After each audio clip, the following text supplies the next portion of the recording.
In Mark chapter 16, verses 15 and 16, just prior to ascending into heaven, Jesus issued an order to his followers. And he said to go into all the world and preach the gospel to every creature. He that believeth and is baptized shall be saved. He that believeth not shall be condemned. In our lesson yesterday, I mentioned that one of the works of the church is that of evangelism. The command to go into all the world is one that applies both to individual Christians and to the church as a whole. Now, not everyone is able to leave their home and go halfway around the world or even into another part of this country to preach the gospel. But we do have the ability to reach out to our community. We have the ability to speak to those that we come into contact with, be it our family, our friends, our co-workers, our neighbors. We have the ability to evangelize. But also those who are able to go into other parts of the world. They deserve our love. They deserve our support and our encouragement. The Apostle Paul, who devoted his life to being a traveling evangelist, shows in his writings that different situations call for different approaches to supporting missionaries. In 1 Corinthians 9 verses 1 through 18, and also 2 Corinthians 11 and verse 7, it shows where Paul found work rather than accepting money from the Corinthians.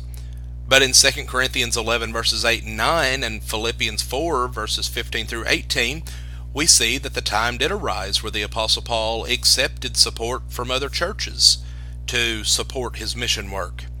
And in 1 Corinthians 9 and verse 14, he stoutly defends this right, stating, "Even so hath the Lord ordained that they which preach the gospel should live of the gospel." In fact, in 2 Corinthians 12 and verse 13, he tells the Corinthians that they were less favored than the other churches because they did not enjoy the privilege of supporting his needs. And so whenever we consider the concept of evangelism, be it locally or domestically here in this country or even on the international level, we need to be committed to supporting every faithful evangelist that we feasibly can. And that may not be through our financial efforts, it may be through our prayers or through our encouragement. But there are things that we can do to aid in the furtherance of the gospel. And in the year 2019, let us have a renewed commitment, a renewed focus upon evangelism.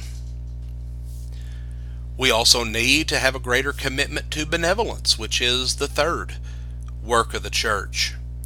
The early church shows us a great example of benevolence toward fellow Christians in Acts 2 and verse 45, where they even sold their possessions and belongings and distributed the proceeds to all as any had need.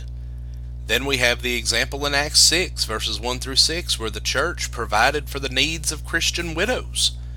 In Acts 11, 27 through 30, the brethren at Antioch sent benevolence funds to the saints in Judea.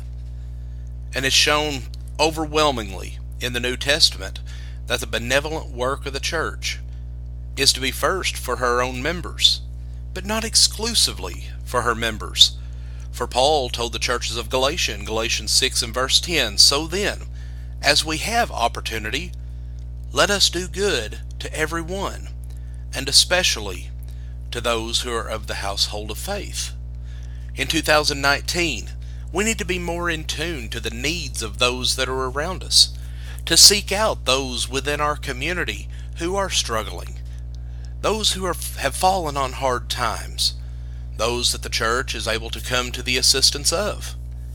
And we need to have a renewed commitment to benevolence in 2019.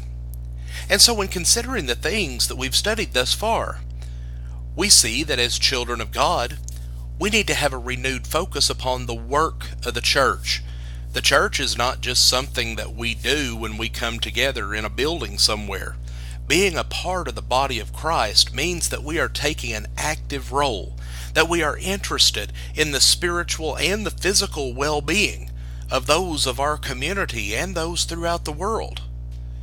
And we always need to maintain that love and maintain that focus of reaching out and bringing others to Christ, caring for them and showing the love of God to those that we have the ability to influence. Thank you for joining us today. Please consider these things and have a blessed day.